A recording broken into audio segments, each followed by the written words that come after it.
مساء الجمال يا ابطال، يا رب تكونوا بخير كده. ان شاء الله في الفيديو ده انا هبدا في المحاضره الثامنه في سلسله ازاي تقدر توصل ل 30 نقطه يوميا. وفي المحاضره دي انا هختص البرايس اكشن بتاع يوم 17/7/2025. وان شاء الله عنوان المحاضره دي هاو تو فايند ذا رايت فير فاليو جاب، او ازاي تقدر تتعرف على الفير فاليو جاب الصحيحه، او ازاي تقدر تختار الفير فاليو جاب الصحيحه. ومن حيث كده انا هنزل على السلايد الاولى.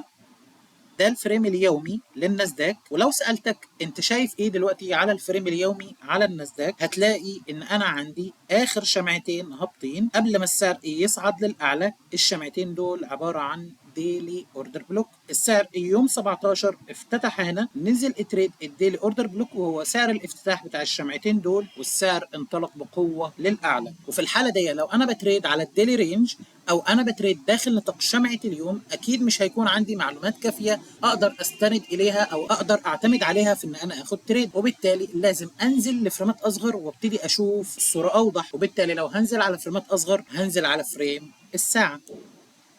جميل جدا.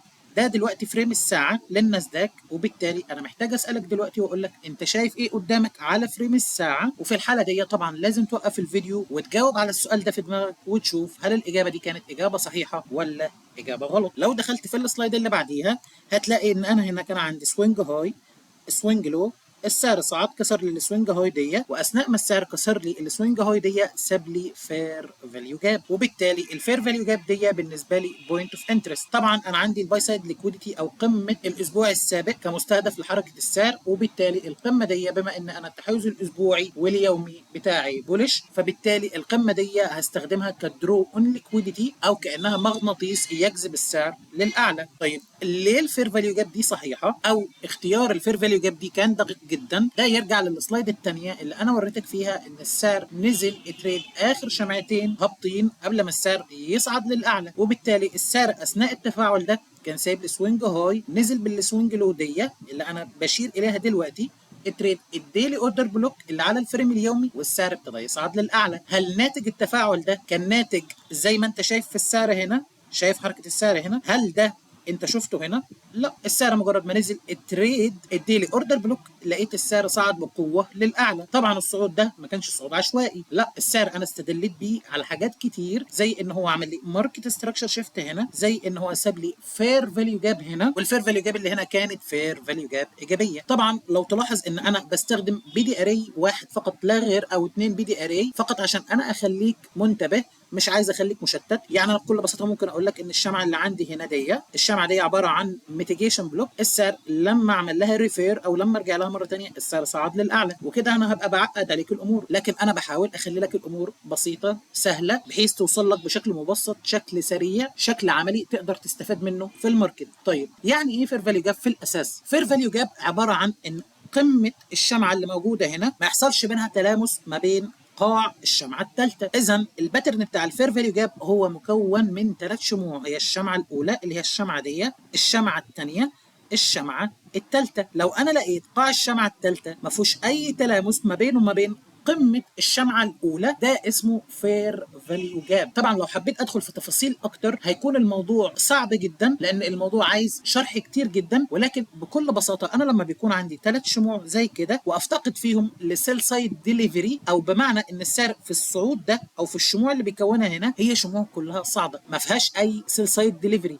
أو ما فيهاش أي أوفر، أو الماركت ما قدمليش أي عروض بإن هو يوفر لي فرص تصحيحية أو فرص بيعية داخل نطاق ال3 شموع، وبالتالي المنطقة اللي كونها لي هنا هي عبارة عن فير فاليو. السعر المفروض ينزل للفجوة السعرية دي عشان يوفر سيل سايد ديليفري زي ما انت شايف هنا، وبالتالي المنطقة دي لو انا كنت شايف ان السعر المفروض يتحرك في اتجاه ايجابي، السعر منيها لازم يديني كونفirmation ايجابي بالشراء باستهدافات اعلى، وايا كان بقى وقتها الاستهداف 10 نقط، 20 نقطة، 100 نقطة، قمة اسبوعية، قمة تاريخية، قمة شهرية، ايا كان. كل ده بيعتمد على حسب التايم فريم اللي انت بتتداول عليه، لان ال1 مينت تايم فريم هيكون استهدافه غير استهداف ال1 اور تايم فريم، غير استهداف الديلي الديلي تايم فريم غير المانثلي تايم فريم والى اخره. لكن انا دلوقتي حاولت اوصل لك الفكره بصوره واضحه عشان تبقى انت فاهم ان الماركت دايما لما بيتحرك لازم يتحرك في efficient برايس ديليفري. لما السعر بيسيب لي الباترن ده او يسيب لي جزء من الشموع هنا ما حصلش فيه اوفرلاب، يعني ما حصلش فيه تداخل ما بين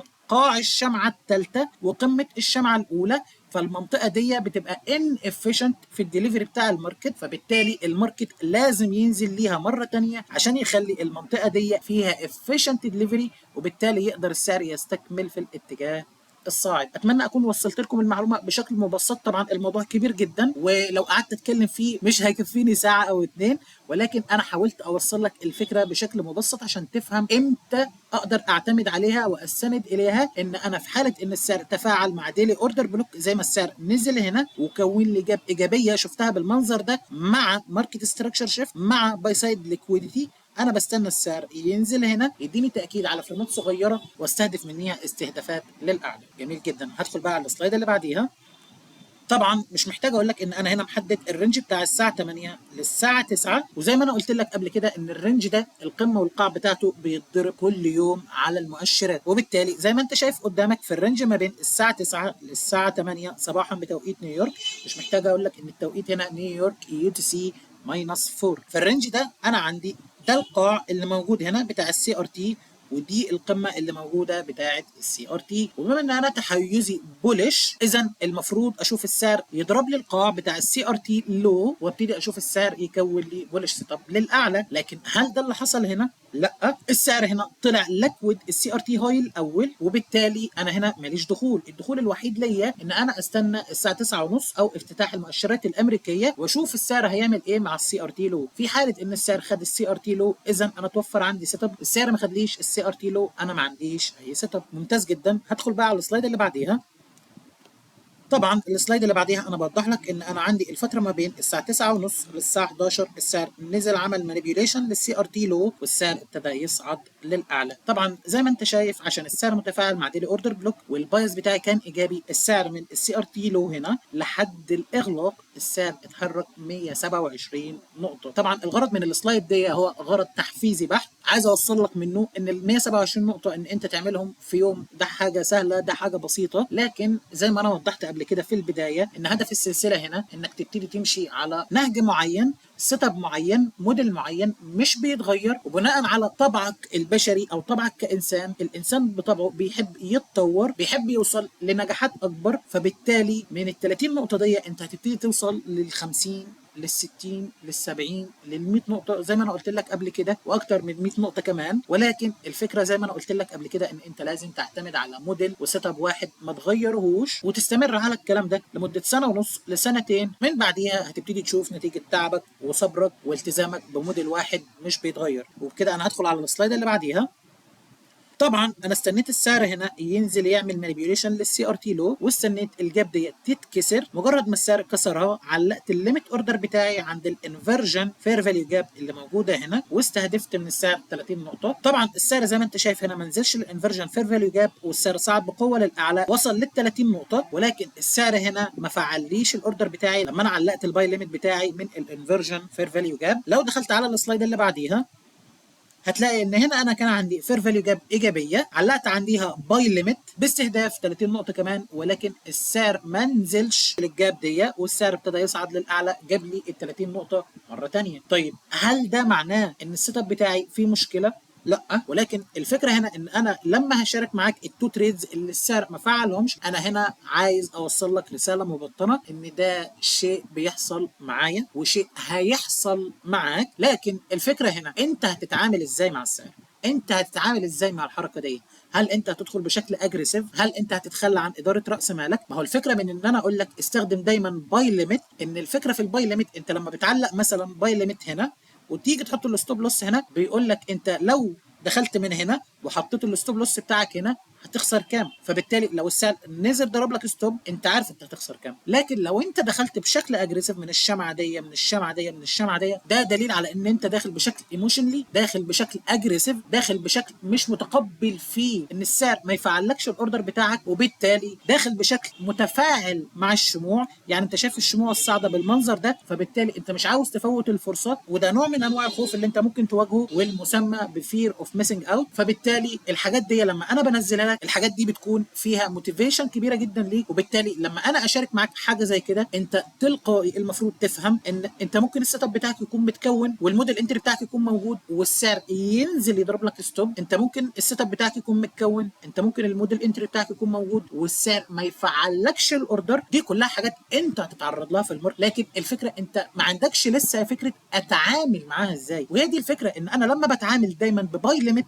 وبسيل ليميت، الفكره دي دايما بتخليني ستيبل، دايما في الكومفورت زون، دايما مش حاسس ان انا لازم اعمل حاجه. لا، انا بعلق الليميت بتاعي، السعر فعل الاوردر اوكي، السعر نزل ضرب لي ستوب اوكي، لان انا بتعامل باداره راس مال صارمه، السعر لمس الاوردر بتاعي وطلع وجاب الاهداف برضو اوكي. كل شيء انا بتعامل معاه في الماركت بكل مرونه بكل حياديه، ما عنديش اي مشكله مع الخساره، ما عنديش اي مشكله ان السعر ما يفعلش اوردر، لان انا عارف كويس ان انا كل يوم عندي تريد، كل سيشن عندي تريد.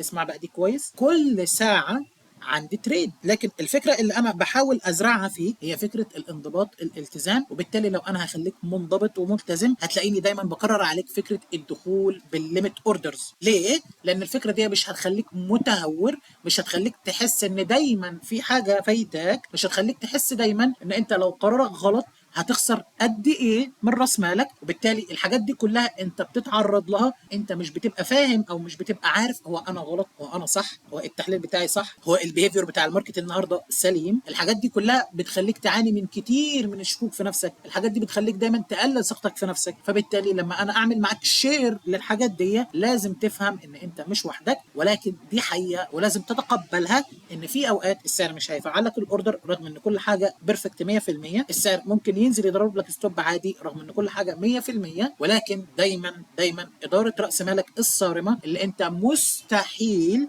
تتحكم فيها الا اذا كنت بتدخل بالباي ليميت والسيل ليميت. ليه؟ لان الباي ليميت والسيل ليميت بيعرفك انت هتخسر كام وهتكسب كام من قبل ما تخش التريد بتاعتك اصلا، وبالتالي ده هيحل معاك مشاكل كبيره زي ما انا فهمتك دلوقتي. وبكده اكون انتهيت من محاضره النهارده، وهسيبكم مع التو تريدز اللايف على الماركت. انا بتمنى لكم التوفيق وبتمنى اكون قدمت لكم معلومه مفيده، وان شاء الله الاسبوع ده يكون اسبوع موفق عليكم جميعا كده.